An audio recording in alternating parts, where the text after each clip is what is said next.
Hi friends, இன்றைக்கி நாம் ரொம்பவே யூஸ்ஃபுல்லாக இருக்கக்கூடிய கிச்சன் டிப்ஸ் பார்க்கலாம். நம்ம வீட்டில் நாம் சில வேலைகளை ரொம்ப கஷ்டப்பட்டு செஞ்சுட்டு போம் இல்லைங்களா, அந்த வேலைகளெல்லாம் ரொம்ப ஈஸியாக நம்ம எப்படி செய்கிறது அப்படின்னு பார்க்கலாம். அது மட்டும் இல்லாமல் அன்றாட வாழ்க்கையில் யூஸ்ஃபுல்லாக இருக்கக்கூடிய நிறைய கிச்சன் டிப்ஸும் பார்க்கலாம். வாங்க நம்ம வீடியோக்குள்ளே போகலாம். ஒரு கடாய் எடுத்துக்கலாங்க. அந்த கடாயில் நம்ம வீட்டில் யூஸ் பண்ணுற கல்லுப்பு அதில் கொஞ்சமாக போட்டு இந்த மாதிரி நல்லா சூடு பண்ணி எடுத்துக்கலாம். ஒரு 5 நிமிஷத்துலேயே உப்பு நல்லா சூடாக ஆரம்பிக்கும். முக்கியமாக பெண்களுக்கு குழந்தை பிறந்ததுக்கு அப்புறமா வயிறு ரொம்ப தொங்கி போயிடும். அதே மாதிரி உடம்புல நிறைய சுருக்கங்களும் ஏற்படும்.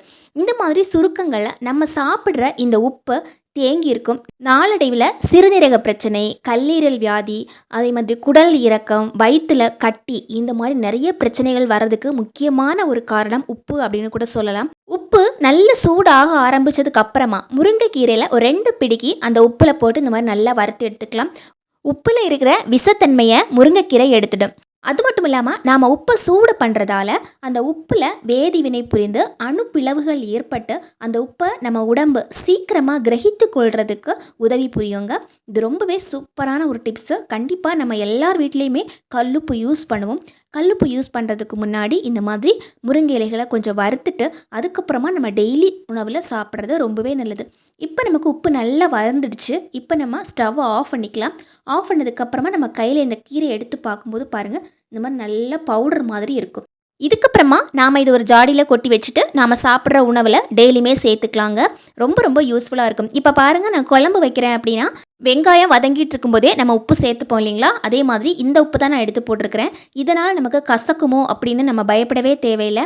அந்த கசப்பு ஃபீலிங்கோ அந்த கீரையோட சுவையோ எதுவுமே அதில் வராது. நமக்கு நம்ம செய்கிற சாப்பாட்டோட சுவை கொஞ்சம் கூட மாறாது. ரொம்ப ரொம்ப யூஸ்ஃபுல்லாக இருக்கும். அதே மாதிரி உப்புமே நமக்கு சீக்கிரமே தண்ணி விடாமல் ரொம்ப நாளுக்கு நல்லா இருக்குங்க. கண்டிப்பாக ட்ரை பண்ணி பாருங்கள். நான் இப்போ சாரி ஒன்று எடுத்து வச்சுருக்கிறேன். அதாவது இந்த புடவை பார்த்திங்கன்னா நம்ம கையில் டச் பண்ணும்போது அப்படியே சாஃப்ட் சில்க் மாதிரியே இருக்கும். ரொம்பவே சாஃப்டாக இருக்கும் கிளாத் நமக்கு. அதே மாதிரி நேரில் பார்க்குறதுக்கு இன்னும் டார்க்காக கலர் காம்பினேஷன் ரொம்பவே அழகாக இருந்தது. முந்தானையில் இருக்கக்கூடிய அந்த பகுதியை இந்த மாதிரி ஒரு சிசர் வச்சு இந்த மாதிரி கட் பண்ணி விட்டுக்கலாம். கட் பண்ணும்போது ரொம்பவே பார்த்து கட் பண்ணணும். நம்ம சாரியில் கட் பண்ணவே கூடாது. அந்த நூல் மட்டும்தான் நம்ம கட் பண்ணி எடுத்துக்கணும். அதே மாதிரி ஸ்ட்ரைட் லைனில் கட் பண்ணி எடுக்கணும். இந்த மாதிரி கொஞ்சம் இடம் விட்டு விட்டு ஒரு 4-5 பகுதியில் இந்த மாதிரி நான் கட் பண்ணி எடுத்துக்கிட்டேன். பாருங்கள், கட் பண்ணும்போது நம்ம இந்த அளவுக்கு தான் நம்ம கட் பண்ணணும். மினிமம் 7லேருந்து 8 பார்ட்டாக நாம் இதை கட் பண்ணி எடுத்துக்கலாம். இந்த மாதிரி கட் பண்ணி எடுத்துகிட்டு அடுத்ததாக நம்ம செய்ய போகிறது, இதில் இருக்கிற நூல் எல்லாமே பிரித்து எடுத்துக்கலாம். இந்த மாதிரி நம்ம நூலை மொத்தமாக வச்சுட்டு அப்படியே பிரித்து எடுக்கிறதுக்கு ரொம்ப கஷ்டமாக இருக்கும். கட் பண்ணிவிட்டு நம்ம இந்த மாதிரி அதில் இருக்கிற நூல் பிரித்து எடுக்கிறதுக்கு ரொம்ப வசதியாக இருக்குங்க. நம்ம நார்மலாக ஒரு புடவை வாங்கிட்டு அதுக்கு சுங்கு போடணும் அப்படின்னா கடையிலையோ இல்லை டெய்லர்கிட்டையோ கொடுத்தோம் அப்படின்னா மினிமம் 100 ரூபாய் நம்மக்கிட்ட வாங்கிடுவாங்க. ஆனால் ரொம்ப எளிமையாக நம்ம டிவி பார்த்துட்டு இருக்கும்போதே இந்த வேலையை செஞ்சிடலாம். இது இந்த மாதிரி பார்ட்டாக கட் பண்ணும்போது அதில் இருக்கிற நூல் எல்லாமே அப்படியே கையில் வந்துடும். சப்போஸ் 1-2 நூல் அப்படியே இருந்தால் கூட இந்த மாதிரி சீப்பு வச்சு நம்ம எடுத்துடலாங்க. நாம் முந்தானையில் இந்த மாதிரி பார்ட்டாக கட் பண்ணாமல் அப்படியே வச்சுருந்தோம் அப்படின்னா நமக்கு நூல் வராது. இப்போ பாருங்கள், நூல் எவ்வளோ ஈஸியாக நமக்கு கையில் வந்துடுது பாருங்கள். இந்த மாதிரி நம்ம சின்ன சின்ன பீஸாக கட் பண்ணும்போது அதில் இருக்கிற நூல் எல்லாம் ரொம்ப அழகாக நம்ம கையிலேயே வந்துடும். இதில் சுங்கு போடுறதுக்கு வெறும் 10 நிமிஷம் தாங்க ஆகும். இந்த நூல் எல்லாம் பிரித்து எடுக்கிறதுக்கு 5 நிமிஷத்துலேயே நம்ம பிரித்து எடுத்துடலாம். எல்லாத்தையும் நல்லா பிரித்து எடுத்துக்கு அப்புறமா ஒரு தடவை நல்லா சீப்பு வச்சு சீவிட்டு நல்லா ரோல் பண்ணி நல்லா சுற்றி விட்டு ஒரே ஒரு முடிச்சு போட்டால் போதுங்க.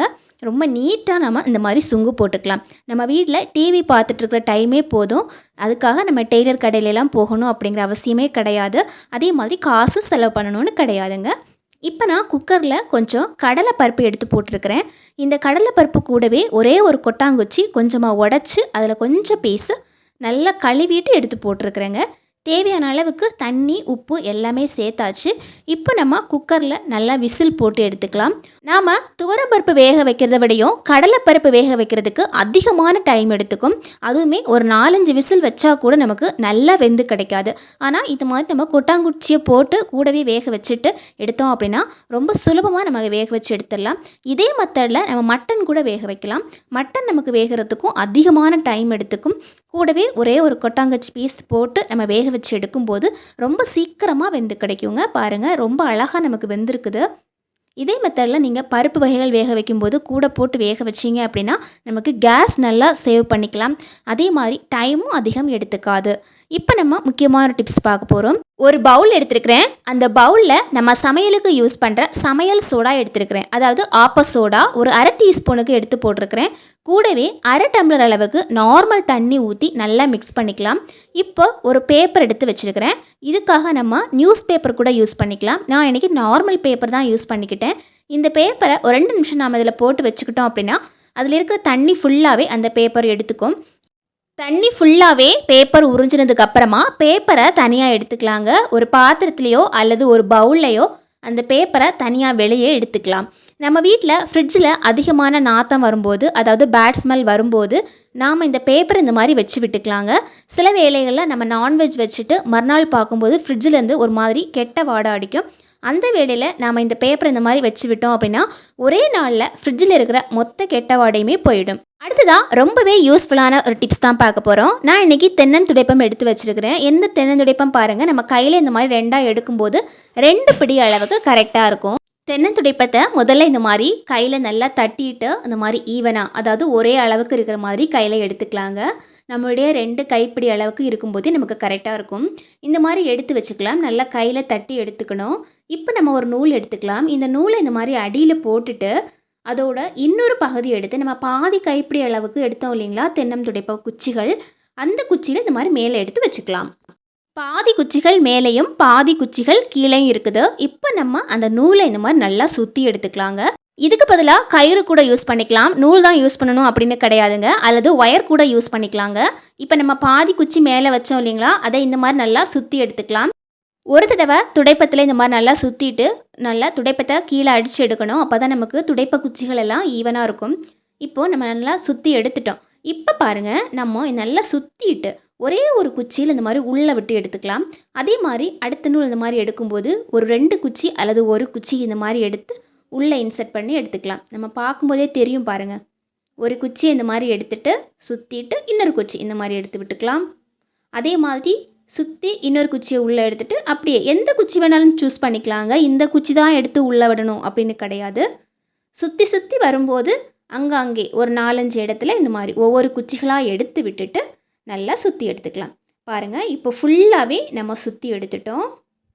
இதுக்கு நம்ம முதலையே நல்ல நீளமான நூல் எடுத்துக்கிறது ரொம்ப நல்லதுங்க. அப்போ தான் நல்லாயிருக்கும். இப்போ பாருங்கள், ஒரு 2 முறை இந்த மாதிரி நான் சுற்றி எடுத்துட்டேன். இந்த மாதிரி செஞ்சுட்டு நம்ம இந்த நூலை இந்த கட்டாமல் அப்படியே விட்டாலும் பரவாயில்ல, ஒரு குச்சி கூட நமக்கு கீழே விழவே விழாதுங்க.